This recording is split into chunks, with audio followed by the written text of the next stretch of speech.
Hola, mois amigos. Obrigado. Thank you for joining me. I am Brian. You are Chords and Notes Nation. Those are my two unnamed trolls. And this is another Angra music reaction. Angels Cry, the title track from the album Angels Cry. As you guys know, I've been more than happy to do a track-by-track listening experience to each Angra album, and then go back and do a full album reaction. And so this is no different. 1993, Angels Cry. Before I begin this, a couple of things. If there's technological issues, I apologize. I haven't been able to solve them, so please bear with me. However, going along those lines, I have now opened a Patreon page. It is my hope that I will have a strong community of patrons that will willingly support me in my venture to continue to create these videos and create the videos that you request. And by doing so, with your support, I should be able to upgrade my equipment and create better quality videos in that regards. I am going to put the address in the description below this video. I have already hyperlinked that page to my page. If you look at the description where it says About for Chords and Notes, and you click on that, you'll see the description and whatever other information, and there will be a hyperlinked, should come up in blue text, say Patreon page. Click on that, that should take you straight there. If there are any issues with the Patreon page, let me know. I'll do my best to sort through things and help you out. So, anyways, looking forward to seeing and hearing from a very strong Brazilian contingent on Patreon. I have a feeling we're going to be doing a lot of Brazilian metal and a lot with Andre Matos. So, without any further delay, Angels Cry.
All right.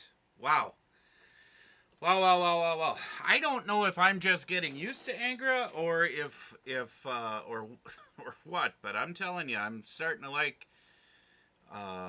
each and every song more and more and more and more and more and more. Um, this one was interesting. I got captured up in the music rather than the lyrics, so I don't have anything to say with the lyrics. And I was trying to, if it looked like I was doing something, I was, because I forgot that part of my music theory. What I was trying to do was there was a moment in there where they modulated into a scale or a mode that gave it almost like a Middle Eastern sound. And I was trying to remember which mode creates it. If they weren't in a specific scale, they would have, well, modes are scales. And I couldn't remember if it was Mixolydian or Phrygian dominant. So I was looking into that, and I think it was the Phrygian dominant. Anyways, that's just the way my mind works. So I got a little distracted in that. But that's a good thing, because that means that I was engaged in what I was hearing. And here's what I have to say about what I heard. What I was most impressed with were the transitions into the tempo changes and into the key changes. And I thought it was really fascinating that the parts of the song where he was singing longer lyric lines, where he had to kind of expand, there was just so many words he had to sing in one phrase, that they sped up the music, which I thought was really fascinating. And it got me to think about lyrically something that I hadn't considered before. English is not his native tongue, is it? Portuguese is. And I'm starting to wonder if there were certain challenges and struggles that he had in singing English. He did well. He's done fine with it, but I noticed his pronunciations of certain words were not proper pronunciations, and that got me thinking about the language difference. The language, we won't call it a barrier because he can sing English, right? And then that made me back off of my previous criticism of his voice, because that could have been a doorway of understanding that opened up there, where it's like, well, okay, he's not singing in his native tongue, So the tonality, because like I said before, that when he sings, he's got certain times he sings, it sounds like it's coming here from the nasal area, and that's where it's sort of a whiny pitch. But I'm thinking um, maybe something with the language difference as well could contribute to that sound. Anyways, the playing was outstanding as always, and I also had a light bulb go on. So 1993, I think Dream Theater would have been around at this point, started. And I was into Dream Theater when they first came out. And for some reason, this composition made me think of them. And I think it was just sort of the style of play and the year that it was released. And I thought, in contrast to what I remembered Dream Theater was doing at that time, how Angra, how did they go missed? Obviously they didn't in Brazil, but I don't remember anybody mentioning them here in the United States at that time, which is really fascinating because it's no, it is market driven, so I'm sure that had a lot to do with it. But as somebody who critiques music, that's a shame because wow, this was really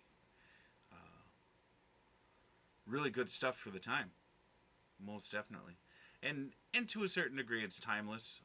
There were certain moments in the song where it was sort of a dated sound, but these are the types of musicians that they can overcome that, surpass that. So, anyways, sounds good. I love it, love it, love it, love it. You guys have a great one. Thanks for joining me. Be well, stay well. Continue to do kind things for one another, and don't forget about the Patreon page. I will talk to you in the near future. Bye.